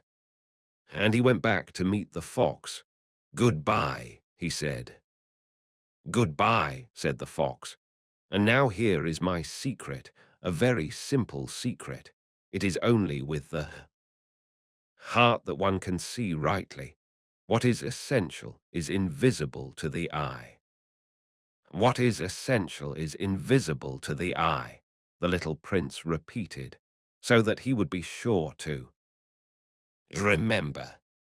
"It is the time you have wasted for your rose that makes your rose so important." "It is the time I have wasted for my rose," said the little prince, so that he would be sure to remember. "Men have forgotten this truth," said the fox, "but you must not forget it. You become responsible forever for what you have tamed. You are responsible for your rose." "I am responsible for my rose," the little prince repeated, so that he would be sure to remember. "Good morning," said the little prince. "Good morning," said the railway switchman. "What do you do here?" the little prince asked. "I sort out travellers in bundles of 1,000, said the switchman. "I send off the trains that carry them, now to the right, now to the left." And a brilliantly lighted express train shook the switchman's cabin as it rushed by with a roar like thunder. "They are in a great hurry," said the little prince. "What are they looking for?" "Not even the locomotive engineer knows that," said the switchman. And a second, brilliantly lighted express thundered by, in the opposite direction. "Are they coming back already?" demanded the little prince. "These are not the same ones," said, "The switchman. It is an exchange." "Were they not satisfied where they were?" asked the little prince. "No one is ever satisfied where he is," said the switchman, and they heard the roaring thunder of a third brilliantly lighted express. "Are they pursuing the first travellers?" demanded the little prince. "They are pursuing nothing at all," said the switchman. "They are asleep in there, or if they are not asleep, they are yawning. Only the children are flattening their noses against the window panes." "Only the children know what they are looking for," said the little prince. "They waste their time over a rag doll, and it becomes very important to them. And if anybody takes it away from them, they cry. They are lucky," the switchman said. "Good morning," said the little prince. "Good morning," said the merchant. This was a merchant who sold pills that had been invented to quench thirst. You need only swallow one pill a week, and you would feel no need of anything to drink. "Why are you selling those?" asked the little prince. "Because they save a tremendous amount of time," said the merchant. "Computations have been made by experts. With these pills, you save 53 minutes in every week." "And what do I do with those 53 minutes?" "Anything you like." "As for me," said the little prince to himself, "if I had 53 minutes to spend as I liked, I should walk at my leisure toward a spring of fresh water." It was now the 8th day since I had had my accident in the desert, and I had listened to the story of the merchant as I was drinking the last drop of my water supply. "Ah," I said to the little prince, "these memories of yours are very charming, but I have not yet succeeded in repairing my plane. I have nothing more to drink, and I too should be very happy if I could walk at my leisure toward a spring of fresh water." "My friend the fox," the little prince said to me, "my dear little man, this is no longer a matter that has anything to do with the fox." "Why not?" "Because I am about to die of thirst." He did not follow my reasoning, and he answered me, "It is a good thing to have had a friend, even if one is about to die. I, for instance, am very glad to have had a fox as a friend. He has no way of guessing the danger," I said to myself. "He has never been either hungry or thirsty. A little sunshine is all he needs." But he looked at me steadily and replied to my thought, "I am thirsty too. Let us look for air." "Well," I made a gesture of weariness. "It is absurd to look for a well at random in the immensity of the desert." But nevertheless, we started walking. When we had trudged along for several hours, in silence, the darkness fell, and the stars began to come out. Thirst had made me a little feverish, and I looked at them as if I were in a dream. The little prince's last words came reeling back into my memory. "Then you are thirsty, too?" I demanded, but he did not reply to my question. He merely said to me, "Water may also be good for the heart." I did not understand this answer, but I said nothing. I knew very well that it was impossible to cross-examine him. He was tired. He sat down. I sat down beside him, and after a little silence, he spoke again. "The stars are beautiful because of a flower that cannot be seen." I replied, "Yes, that is so." and without saying anything more, I looked across the ridges of sand that were stretched out before us in the moonlight. "The desert is beautiful," the little prince added. And that was true. I have always loved the desert. One sits down on a desert sand dune, sees nothing, hears nothing. Yet through the silence something throbs and gleams. "What makes the desert beautiful," said the little prince, "is that somewhere it hides a well." I was astonished by a sudden understanding of that mysterious radiation of the sands.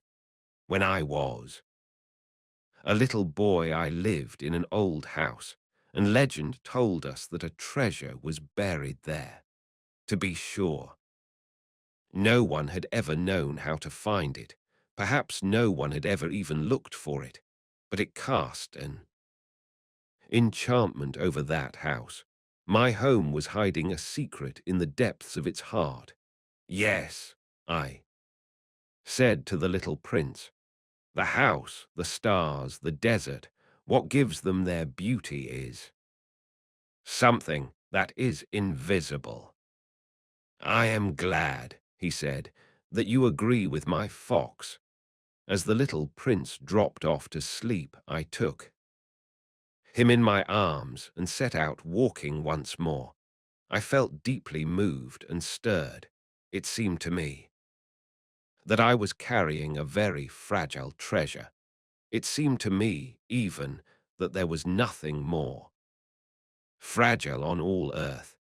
In the moonlight, I looked at his pale forehead, his closed eyes, his locks of hair that trembled in the wind, and I said to myself, "What I see here is nothing but a shell. What is most important is invisible."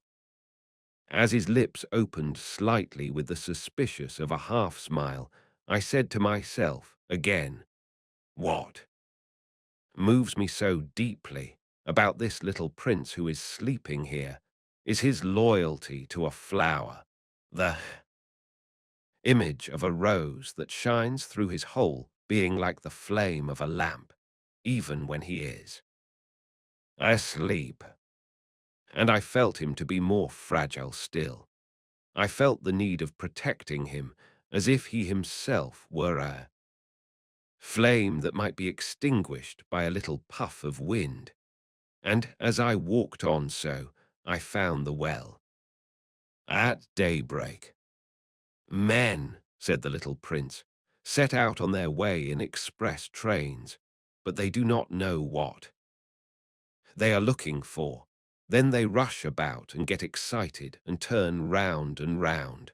And he added, "It is not worth the trouble."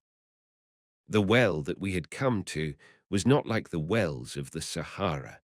The wells of the Sahara are mere holes dug in the sand. This one was like a well in a village, but there was no village here. And I thought I must be dreaming. "It is strange," I said to the little prince. "Everything is ready for use. The pulley, the bucket, the rope." He laughed, touched the rope, and set the pulley to working. And the pulley moaned like an old weather vane, which the wind has long since forgotten. "Do you hear?" said the little prince. "We have wakened the well, and it is singing." I did not want him to tire himself with the rope. "Leave it to me," I said. "It is too heavy for you."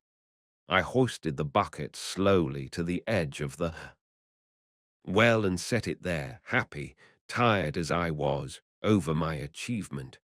The song of the pulley was still in my ears, and I could see the sunlight shimmer in the still, trembling water. "I am thirsty for this water," said the little prince. "Give me some of it to drink." And I understood what he had been looking for. I raised the bucket to his lips. He drank, his eyes closed. It was as sweet as some special festival treat. This water was indeed a different thing from ordinary nourishment. Its sweetness was born of the walk under the stars, the song of the pulley, the effort of my arms. It was good for the heart like a present. When I was a little boy, the lights of the Christmas tree, the music of the midnight mass, the tenderness of smiling faces used to make up, so, the radiance of the gifts I received. The men where you live, said the little prince, raise 5,000 roses in the same garden, and they do not find in it what they are looking for. They do not find it, I replied. And yet what they are looking for could be found in one single rose, or in a little water. Yes, that is true, I said. And the little prince added, but the eyes are blind. One must look with the heart. I had drunk the water. I breathed easily. At sunrise the sand is the color of honey, and that honey color was making me happy too. What brought me then this sense of grief? You must keep your promise, said the little prince softly, as he sat down beside me once more. What promise? You know, a muzzle for my sheep. I am responsible for this flower. I took my rough drafts of drawings out of my pocket. The little prince looked them over and laughed as he said, Your baobabs, they look a little like cabbages. Oh, I had been so proud of my baobabs. Your fox, his ears look a little like horns, and they are too long, and he laughed again. You are not fair, little prince, I said. I don't know how to draw anything except boa constrictors from the outside and boa constrictors from the inside. Oh, that will be all right, he said. Children understand. So then I made a pencil sketch of a muzzle, and as I gave it to him, my heart was torn. You have plans that I do not know about, I said, but he did not answer me. He said to me, Instead, you know my descent to the earth. Tomorrow will be its anniversary. Then, after a silence, he went on, I came down very near here, and he flushed. And once again, without understanding why, I had a queer sense of sorrow. One question, however, occurred to me. Then it was not by chance that on the morning when I first met you, a week ago, you were strolling along like that, all alone, 1,000 miles from any inhabited region. You were on your way back to the place where you landed. The little prince flushed again, and I added, with some hesitancy, perhaps it was because of the anniversary. The little prince flushed once more. He never answered questions, but when one flushes, does that not mean yes? Ah, I said to him, I am a little frightened. But he interrupted me. Now you must work. You must return to your engine. I will be waiting for you here. Come back tomorrow evening. But I was not reassured. I remembered the fox. One runs the risk of weeping a little if one lets himself be tamed.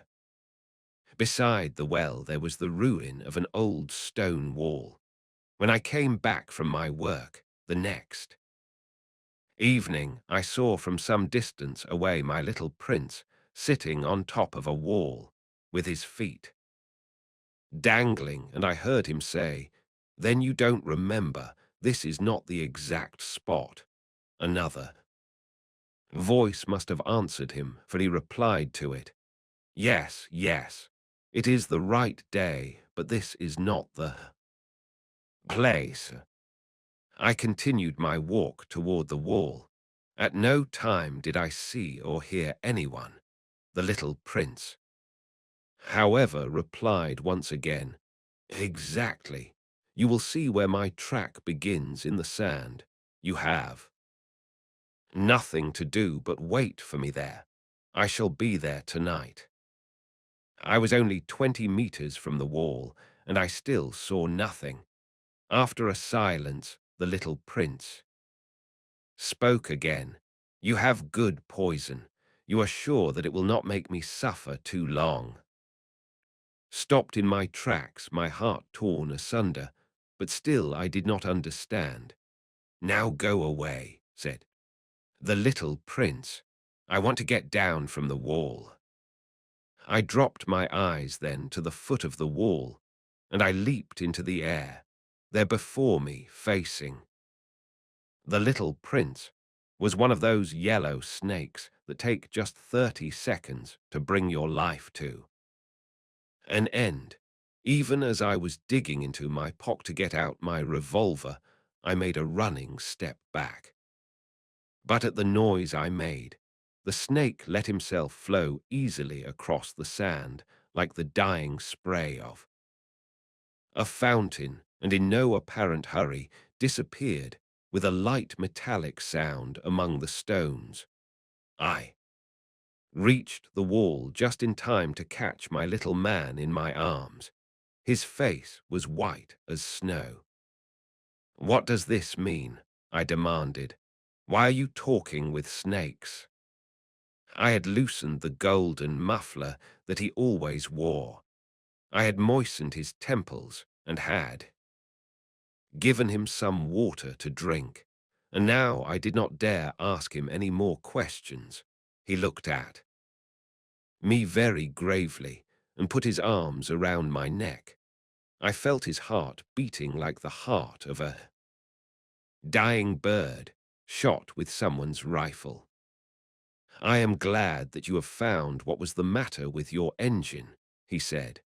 "Now you can go back home." "How do you know about that?" I was just coming to tell him that my work had been successful, beyond anything that I had dared to hope. He made no answer to my question, but he added, "I too am going back home today." Then, "Sadly, it is much farther. It is much more difficult." I realized clearly that something extraordinary was happening. I was holding him close in my arms as if he were a little child, and yet it seemed to me that he was rushing headlong toward an abyss from which I could do nothing to restrain him. His look was very serious, like someone lost far away. "I have your sheep, and I have the sheep's box, and I have the muzzle." And he gave me a sad smile. I waited a long time. I could see that he was reviving little by little. "Dear little man," I said to him, "you are afraid." He was afraid, there was no doubt about that. But he laughed lightly. "I shall be much more afraid this evening." Once again, I felt myself frozen by the sense of something irreparable, and I knew that I could not bear the thought of never hearing that laughter any more. For me, it was like a spring of fresh water in the desert. "Little man," I said, "I want to hear you laugh again." But he said to me, "Tonight it will be a year. My star, then, can be found right above the place where I came to the earth a year ago." "Little man," I said, "tell me that it is only a bad dream, this affair of the snake and the meeting place and the star." But he did not answer my plea. He said to me instead, "The thing that is important is the thing that is not seen." Yes, I know. It is just as it is with the flower. If you love a flower that lives on a star, it is sweet to look at the sky at night. All the stars are abloom with flowers. Yes, I know. It is just as it is with the water. Because of the pulley and the rope, what you gave me to drink was like music. You remember how good it was. Yes, I know. And at night you will look up at the stars. Where I live, everything is so small that I cannot show. You where my star is to be found. It is better like that. My star will just be one of the stars for you, and so you will love to watch all the stars in the heavens. They will all be your friends. And besides, I am going to make you a present. He laughed again. Ah, little prince, dear little prince, I love to hear that laughter. That is my present, just that. It will be as it was when we drank the water. What are you trying to say? All men have the stars, he answered, but they are not the same things for different people. For some who are travelers, the stars are guides. For others, they are no more than little lights in the sky. For others who are scholars, they are problems. For my businessmen, they were wealth. But all these stars are silent. You alone, will have the stars as no one else has them. What are you trying to say? In one of the stars I shall be living. In one of them I shall be laughing. And so it will be as if all the stars were laughing when you look at the sky at night. You, only you, will have stars that can laugh. And he laughed again. And when your sorrow is comforted, time soothes all sorrows. You will be content that you have known me. You will always be my friend. You will want to laugh with me. And you will sometimes open your window, so, for that pleasure. And your friends will be properly astonished to see you laughing as you look up at the sky. Then you will say to them, yes, the stars always make me laugh, and they will think you are crazy. It will be a very shabby trick that I shall have played on you. And he laughed again. It will be as if, in place of the stars, I had given you a great number of little bells that knew how to laugh. And he laughed again. Then he quickly became serious. Tonight, you know, do not come, said the little prince. I shall not leave you, I said. I shall look as if I were suffering. I shall look a little as if I were dying. It is like that. Do not come to see that. It is not worth the trouble. I shall not leave you. But he was worried. I tell you, it is also because of the snake. He must not bite you. Snakes, they are malicious creatures. This one might bite you just for fun. I shall not leave you. But a thought came to reassure him. It is true that they have no more poison for a second bite. That night, I did not see him set out on his way. He got away from me without making a sound. When I succeeded in catching up with him, he was walking along with a quick and resolute step. He said to me merely, "Ah, you are there," and he took me by the hand, but he was still worrying. "It was wrong of you to come. You will suffer. I shall look as if I were dead, and that will not be true." I said nothing. "You understand. It is too far. I cannot carry this body with me. It is too heavy." I said nothing. "But it will be like an old abandoned shell. There is nothing sad about old shells." I said nothing. He was a little discouraged, but he made one more effort. "You know, it will be very nice. I too shall look at the stars. All the stars will be wells with a rusty pulley. all the stars, will pour out fresh water for me to drink. I said nothing. That will be so amusing. You will have 500 million little bells, and I shall have 500 million springs of fresh water. And he too said nothing more, because he was crying. Here it is, let me go on by myself. And he sat down because he was afraid. Then he said, Again, you know my flower, I am responsible for her, and she is so weak, she has 4 thorns. Of no use at all, to protect herself against all the world. I too sat down, because I was not able to stand up any longer. There now, that is all.